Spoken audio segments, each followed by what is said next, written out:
I'm Conradinho alongside Big Tones, and we are going to get into our roster predictions, our roster locks for this upcoming international window where we're going to play against Jamaica over 2 legs, once in Kingston and once in St. Louis, November 14th, November 18th, CONCACAF Nations League quarterfinal.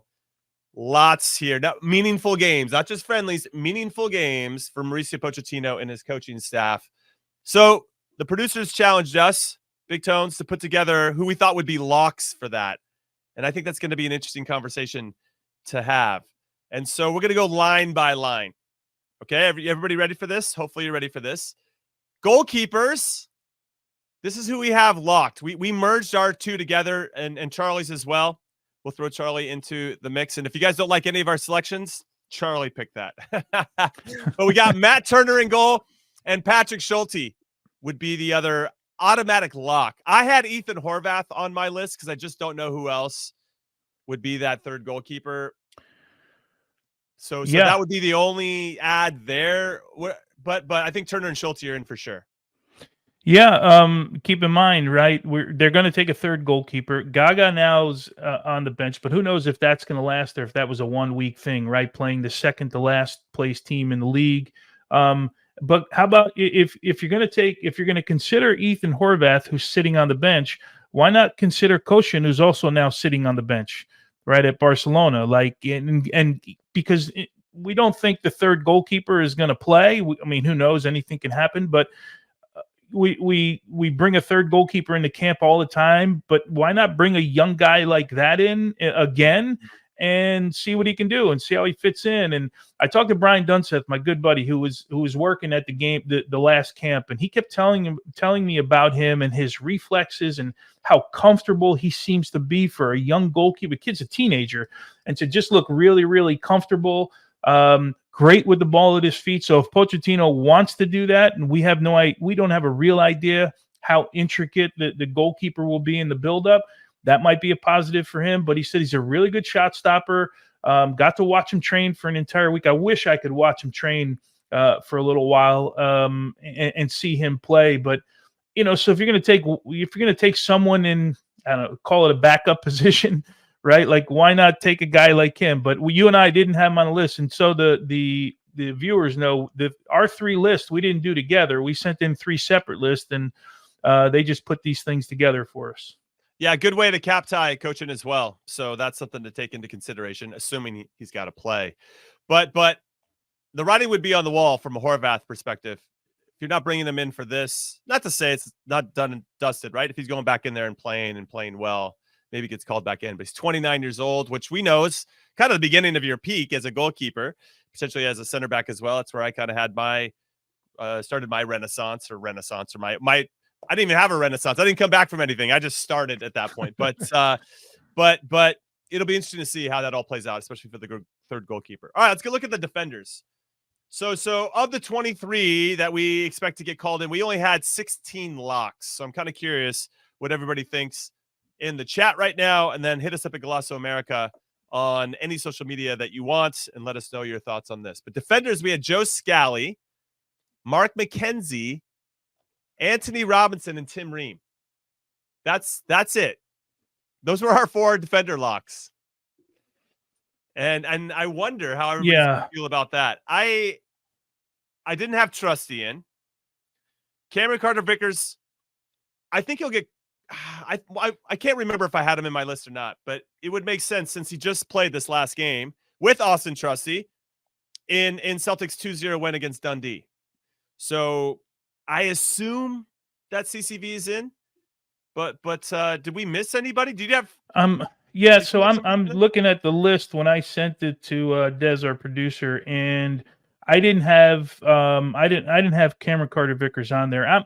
I can't say at this moment I'm a huge fan, only because I don't know. I can't get Copa America out of my head, and that's probably my fault. It's not his fault. Everyone kind of makes mistakes, right? Well, it's kind of his fault. He made the mistake. Well, I guess, but the whole and then the other thing is, like, I don't know. I don't want to sound like I'm disrespecting the league at all, but I just don't know how much pressure each week those guys are really under in the Scottish League, right? I mean, we could say it's Celtic, they play in Europe and all of that stuff. Those games maybe. Yeah, Trusty, I didn't put him as a lock. I don't know if anybody No, I didn't put him in block either. these guys won't be in camp. We were just giving names that we thought for sure, like Pochettino's going to build around these guys. Here's the defenders, and then he's going to fill in the gaps however he wants to with his roster. And that's kind of how I took the assignment. Yeah, sure. Yeah, and I think we kind of we're so close on all of these. McKenzie, there's no doubt about it. Tim Ream, I just think after what I saw in the last camp, he's going to be there. Joe Scally, we need to right back. Oh, the other one I had on the list, Jimmy, which I'm imagining the two of you didn't, was Lund. And I don't know that I'm a huge fan yet of Lund. I just don't know like what the other options at left back are. Like we have Anthony Robinson, but we need another option, right? Like, so I had him on my list when I sent it in. It's not on this combined list. Yeah, I'm with you on the league.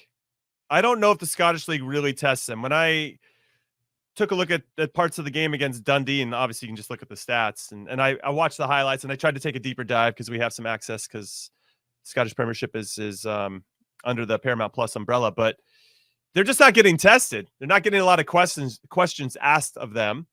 So you have to go into the Champions League, or they played Aberdeen a little bit earlier in the season. That was 2-2, one of their stiffer competition in Scotland right now, and they're going to play Aberdeen again this weekend in the Scottish Cup semifinals.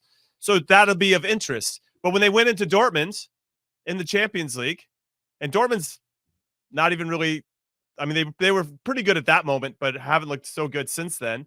They lost 7-1 and didn't have any answers. They couldn't answer any questions. And that's what I want to know. Like, okay, if we're using Trusty and CCV as the examples here, and they're playing in Scotland, then teams that we're going to have, the U.S., when we're playing against, let's say, a smaller nation that we expect to have a lot of the possession, then okay, they're going to be very good at just kind of staying switched on when they're not really involved all that much.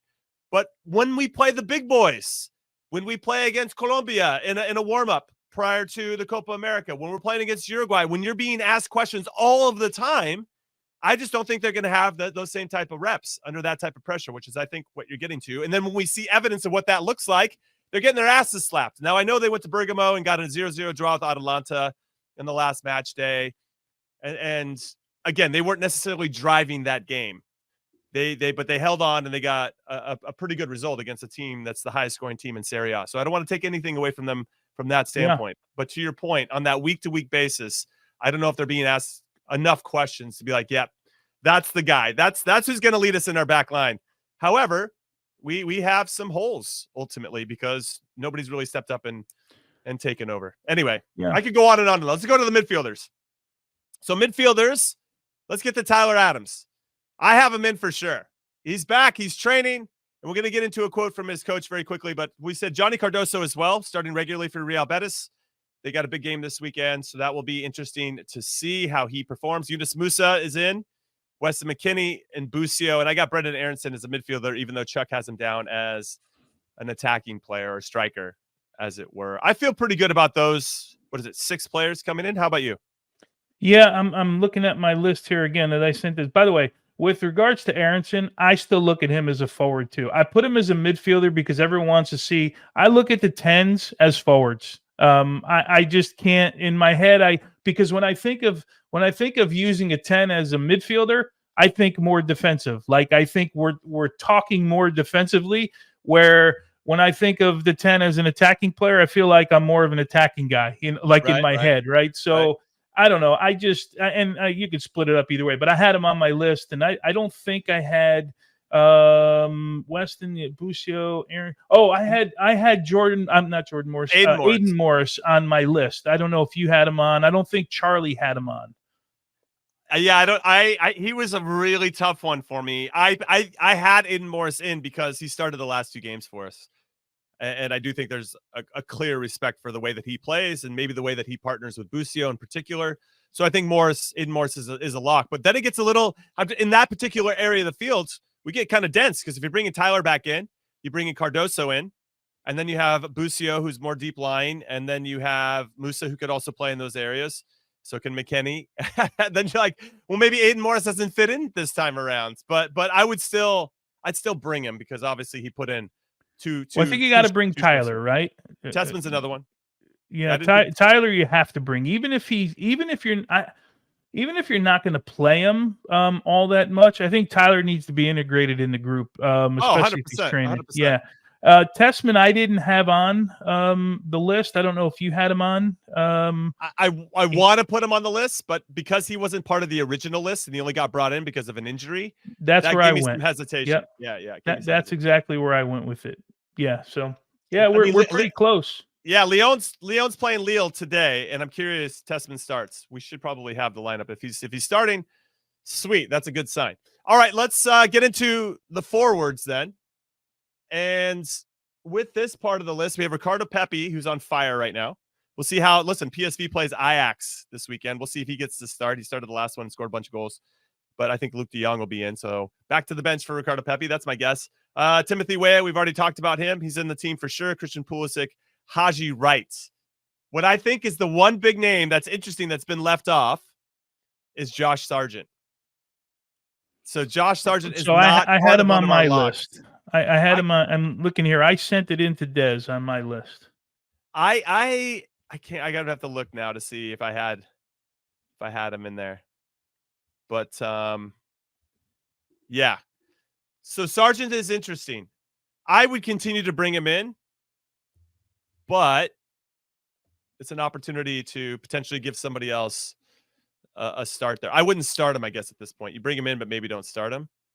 It's tricky. Also, Brandon Vasquez, not in this list. There's got to be some Gio Reyna, obviously. He's still hurt, not in this list. Now you said Vasquez. I maybe should have put him on the list. I think I had Sargent in my list. Yeah, I think he might have been the most effective forward we had in the last camp in that Mexico game for the short period of time that he played. I wonder if it just sparked something for Pochettino. I don't know that he's a lock, but now that you mention his name, I wouldn't be surprised if he's in camp now. Yeah, What does it mean that Vasquez came into a game that was 2-0? We're getting a comment here. Well, I mean, what does that mean? He put him in. He put him in and did well. I mean, he created, I think, our only chance of the game that the goalkeeper made a save on. Right? Like I don't understand. Like that Mexico was coasting by them. Mexico didn't coast that whole game. Mexico sucked in that game. They just sucked less than we did in that game.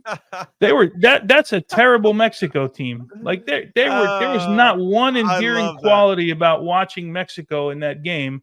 Like let's not fool ourselves that was a good team. But hey, we're Mexico, everybody. We suck just a little less than you. we did. Don't you think? I mean, man. Yeah, we came right on. We came on right after that. So yeah, look, I'm a Vasquez fan. Same. Yeah, I'm a Vasquez fan. I really think he gives us a different profile. But of course, that's up to Pochettino. And I would have had him in camp. There were times where I don't understand how Greg didn't bring him in camp. And I said as much on multiple occasions. He's a different, just like I thought before the World Cup, Daryl Dike was a different profile. Of course, he ended up getting hurt. But at the time, if you remember, what was it? It was one of the tournaments when he hurt his shoulder, like in the first 10 minutes of the game. I don't know if it was Gold Cup or it was Nations League because they all kind of seemed the same to me a couple of years later. Right. I look at Daryl Dike as like a different profile back then of a player we didn't have. Haji Wright ended up filling that role for Greg Berhalter on that 22-man World Cup roster, that he was the guy he talked about after he picked him, that he gave a different profile. Yeah. And I'm laughing because Ivis also put in there, Vasquez hasn't started any of Monterrey's past 6 matches. That really doesn't seem to matter with our national team anymore. Well, Pochettino said otherwise, but I guess Matt Turner remember started. He said a year out, though. Within a year out, all these guys got to be playing. They got to be playing. So that's a big difference. I think he's got to see all these profiles. But yeah, if he goes back to the last camp, well, if he hadn't started in 6 games, Did he start prior to that camp? He couldn't have had 6 games between that camp and now, right? That's a challenge for Ivis. I do want to say, in defense of Josh Yeah. Sargent, hasn't been scoring lately, obviously for the national team since 2019, which is wild to say out loud. And then for Norwich, where he had been scoring at a pretty good clip, hasn't scored in his last 3, but has 2 assists. Though it must be nice to play with Borja Sainz. That guy is incredible. I don't know if you guys have watched any Norwich games, but this he's Borja good. Sainz is unbelievable. This guy just scores bangers every single week. So if you're dropping that guy a couple dimes, he's definitely going to hit the back of the nets.